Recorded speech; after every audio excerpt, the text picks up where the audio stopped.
en tant qu'infirmière et même en tant qu'être humain, je ne suis pas prête à donner la mort à quelqu'un. J'ai connu beaucoup de patients durant ma carrière qui voulaient cette fameuse piqûre pour mourir parce qu'ils avaient des douleurs terribles ou parce qu'ils se retrouvaient en EHPAD, seuls, sans famille, et que la vie n'avait plus aucun sens.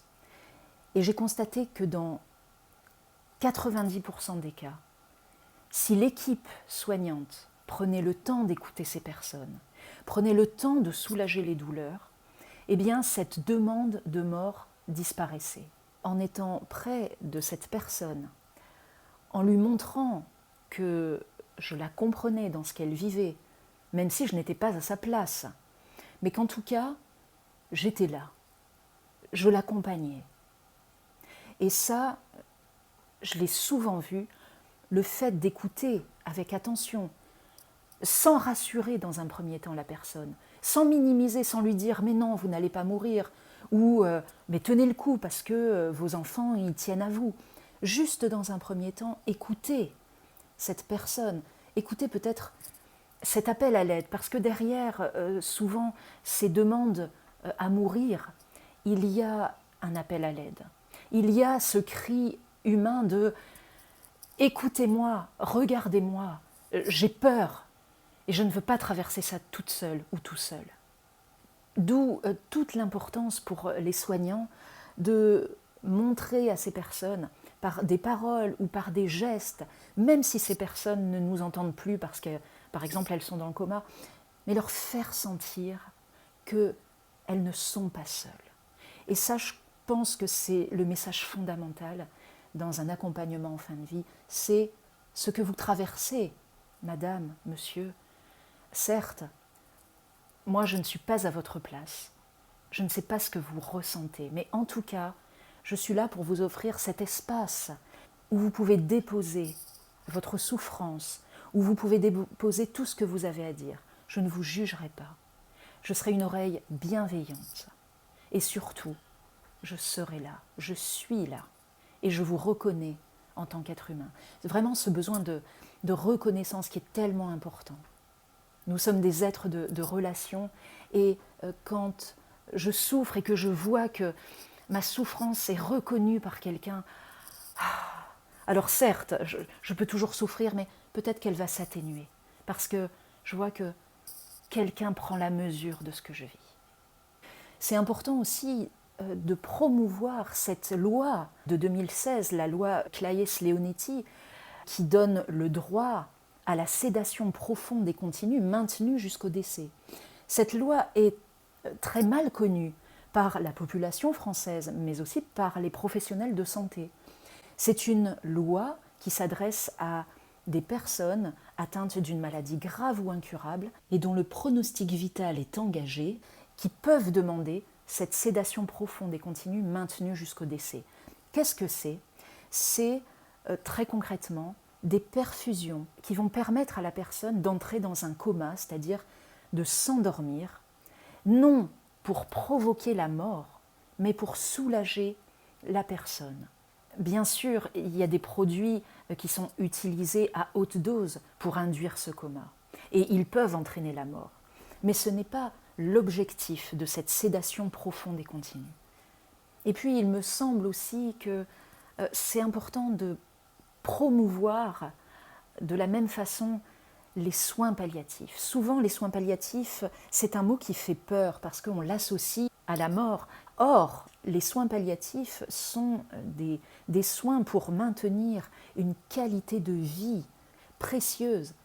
Et combien j'ai entendu de personnes, mes collègues qui m'ont raconté ça, des collègues qui travaillaient dans des unités de soins palliatifs, qui me disaient que ces personnes qui étaient dans des services à l'hôpital, qui souffraient, où il n'y avait personne pour les accompagner, eh bien, quand elles étaient transférées en unité de soins palliatifs, au bout de quelques jours, mais ces personnes, entre guillemets, revivaient. Parce que le personnel est assez nombreux pour prendre soin de chaque personne dans sa singularité. Et ce ne sont pas que des soins techniques, de placement de perfusion par exemple, mais ce sont aussi des soins de confort, des soins d'esthétisme, pour redonner la dignité à cette personne. Et il me semble important, pareil, avant de vouloir voter des lois sur l'euthanasie, de permettre aux hôpitaux, aux EHPAD, aux cliniques d'avoir plus de personnel, mieux formé, pour mieux prendre soin des hommes et des femmes malades.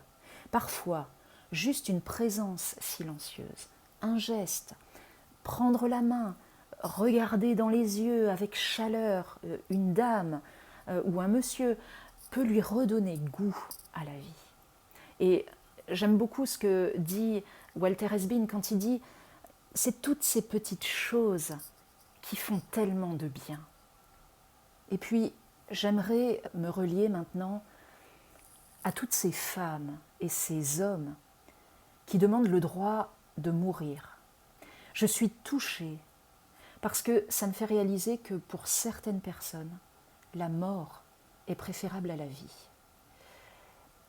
Et j'ai de la tristesse à faire ce constat.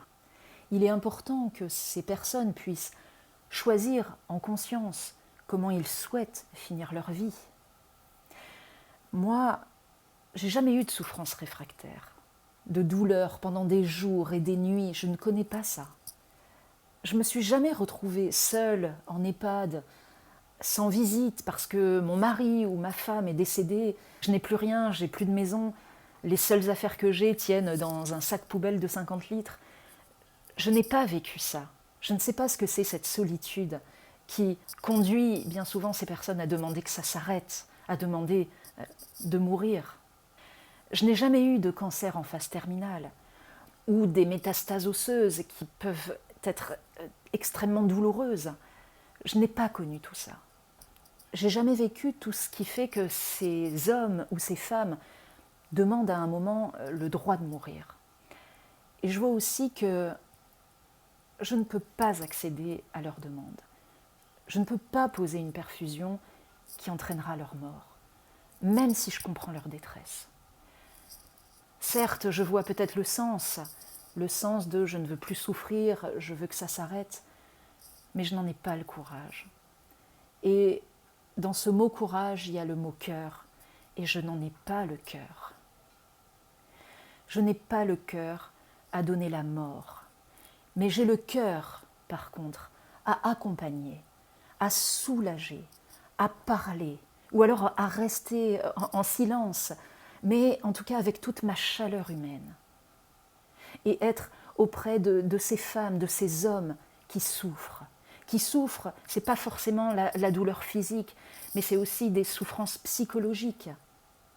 Et j'ai le cœur aussi à leur dire ou leur faire sentir avec tout mon tact et ma délicatesse que tu es un être humain, je suis un être humain, et nous partageons ce moment ensemble difficile, peut-être de fin de vie, il reste peut-être quelques jours, mais tu n'es pas seul.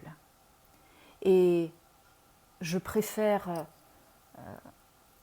avoir ce courage d'accompagner dans la vie plutôt que d'induire la mort.